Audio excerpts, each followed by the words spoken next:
ஆண்களின் உழைப்பு என் அணி சார்பாக நான் பேச வந்திருக்கேன். இந்த அரங்கில் கூடிய அனைவருக்கும் எனது முதற்கண் வணக்கம். கண்மடிச்சு கலப்பாச்சு ஏழங்கடி ஏழேலோ, கை இரண்டும் புண்ணாச்சு ஏழங்கடி ஏழேலோ. ஐயா, ஒரு ஆண்மகன் வந்து கல்ல உடைச்சி அதுல வந்து பாத்தீங்கன்னா ஒரு அழகா ஒரு ஆட்டுக்கல்லு, இந்த அம்மிக்கல்லு இதெல்லாம் செஞ்சு கொடுக்குறாங்க.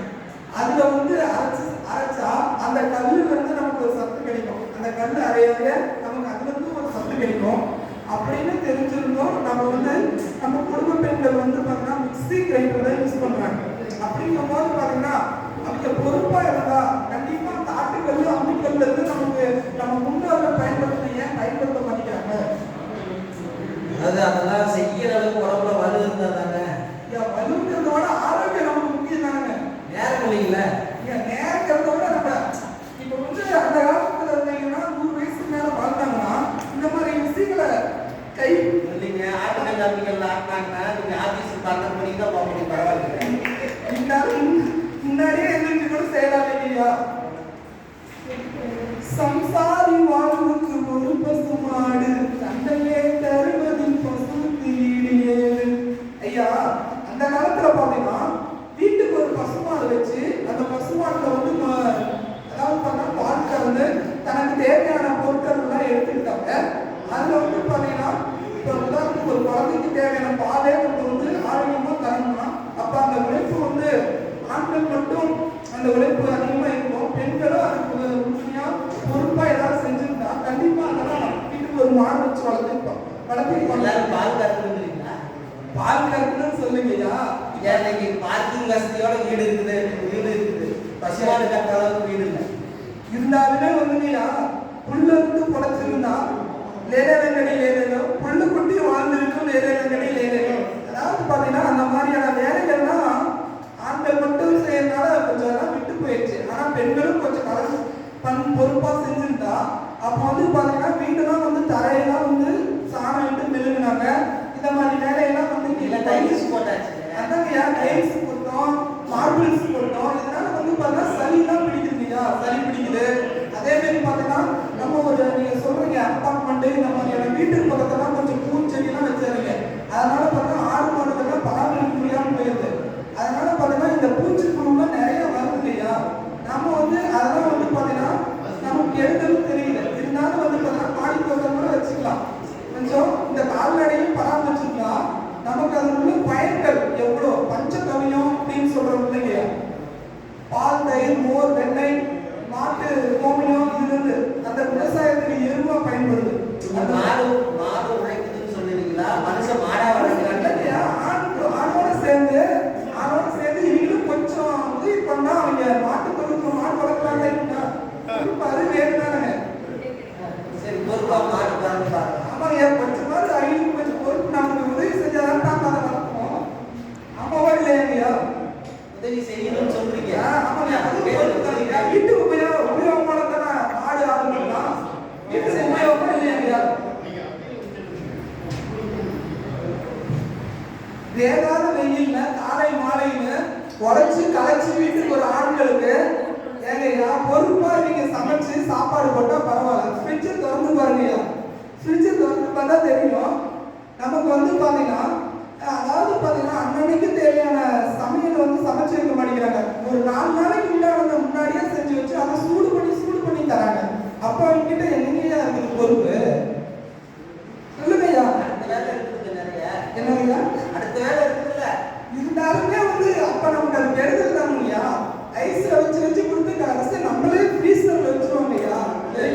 உங்களுக்கு ஐஸ் வைக்கிறாங்க அப்படி இல்லைங்கய்யா. இருந்தாலுமே வந்து அப்ப அந்த அளவு முறைகள் வந்து 9 நாளைக்கு உடுப்பது 2ங்கிறாங்க நம்ம தமிழர்கள். அந்த அளவு வந்து கரெக்டா போட்டா எதுக்குங்கய்யா மிஞ்சி போகுது, பிரிச்சுக்கு போகுது அந்த பொருட்கள். அப்ப எங்கய்யா பொறுப்பு இருக்கு? பொறுப்பு கம்மியா தாங்க இருக்கு. கம்மியா இருக்கு இல்லைன்னு சொல்ல முடியல. சரியா, ஊரு விட்டு ஊரு வந்து உழைச்சு கலைச்சு ரொம்ப சிரமப்பட்டு நம்ம காசெல்லாம் இது பண்ணா நம்ம அதை வந்து பயனுள்ள செலவெல்லாம் செஞ்சா பரவாயில்லைங்கய்யா. சில செலவுகள்லாம் வந்து தேவைக்கு மிகுதியா ஈஸியா பண்றதுனால நமக்கு வந்து அது வந்து அதுவுமே ஒரு பாதிப்பாக தானே ஆகும் ஐயா. இப்ப ஆடம்பரமா ட்ரெஸ் பண்றது, பந்தாவா அந்த ட்ரெஸ்ஸுக்கு சம்மந்தப்பட்ட மாதிரி ஸ்லிப்பர் வாங்குறது, இப்படி ஒரு ஒரு விஷயமும் பார்த்து பார்த்து பண்ணும்போது அவங்க கிட்ட கொஞ்சம் பொறுப்பு கம்மியாக தானே இருக்கு. நீங்க கான்ட்ராஸ்டா போடுறீங்க, அவங்களும் கான்ட்ராஸ்டா போடலாம், சங்கடமா இருக்கு. அப்ப அதுக்கு தகுந்த மாதிரி கலந்த மேட்ச்ல எடுத்து போட்டாதான் அப்புறம் நீங்க பாக்குறீங்க, எல்லாமே நீங்க பாக்குறதுக்கு தானே வாங்குறாங்க. சரிங்க சரிங்க. மாமியா உடைச்சா மண் சட்டி, மருமம் உடைச்சா பொன் சட்டின்னு சொல்றாங்க. அந்த சட்டி யார் சொல்றது? மாமியாரா? இது ஒரு பழமொழிங்கய்யா. ஆனா வந்து பாருங்க, அந்த மண் சட்டியோட மகத்துவம் நமக்கு தெரியும். கால்சியம் சத்து கிடைக்குதுன்னு தெரியும். அது கேஸ்ல வச்சா வெடிச்சு போகுது.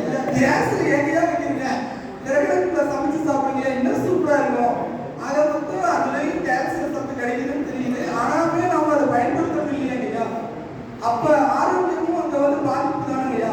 பொறுப்பா இருந்தா அவங்க மண் சட்டி பயன்படுத்தினாலங்கய்யா, ஏன் பயன்படுத்த மாட்டேங்கிறாங்க? மண் சட்டியில வச்சா நீங்க சாப்பிடுறது சாயந்தரம் வராங்க ஐயா. மண் சட்டி விருந்துன்னு சொல்லிட்டு அங்கங்க கடை வச்சிருக்காங்க, அங்க மட்டும் போய் நீட்டா சாப்பிடுறாங்க ஐயா. அவங்க நைட்ல இருந்தே சமைக்கிறாங்க.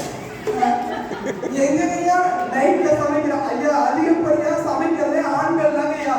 நீங்க எடுத்துக்கோங்க, எங்க பார்த்தாலும் ஆண்கள் தான் அதிகமா சமைக்கிறாங்க. கடையில கையேந்தி பவன் வந்து ஆடந்த பவன் வந்து ஆண்கள் தாங்க அதிகம் சமைக்கிறாங்க. எங்கய்யா பெண்கள் சமைக்கிறாங்க? வேற ஒண்ணு நீங்க நிறைய போட்டு அவங்க கிண்டுறதுக்கு முடியலனால ஆண்கள் சமைக்கிறாங்க. சரிங்க. இவங்க இவ்வளவு பொறுப்பா இருக்கான்னு சொல்றாங்க. நிறைய மேக்சிமம் சுகப்பிரசவமே ஆக மாட்டேங்குது, எல்லாம் ஆபரேஷன் பண்றாங்க. அதுக்கு என்ன ரீசன்? ஆஸ்பத்திரி வரணும் அப்படியே இல்லையா.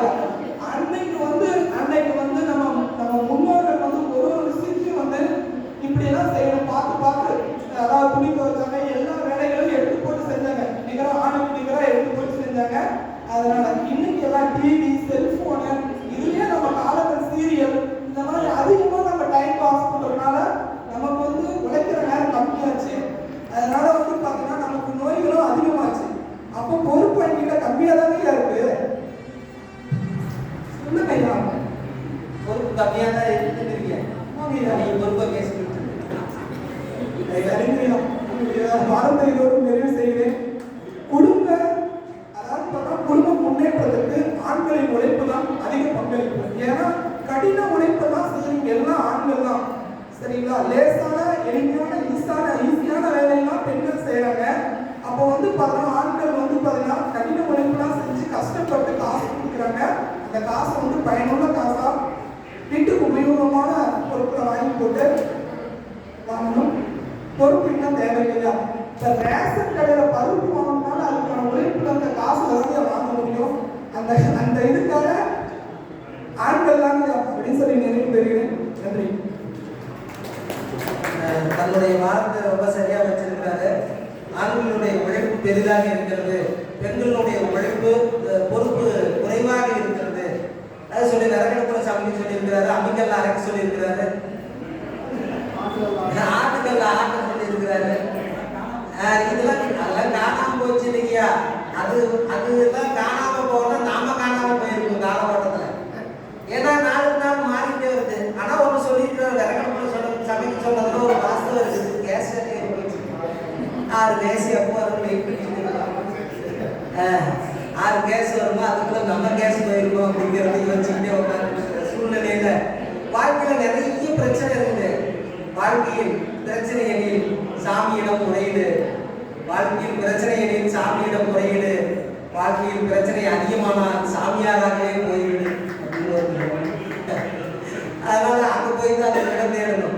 அப்படி விட தேட முடியல, ஆனா கணவனும் மனைவியும் உழைத்து பொறுப்பா இருந்து பழச்சிக்கணும் அப்படின்னு இவர் சொல்ல வந்தார்.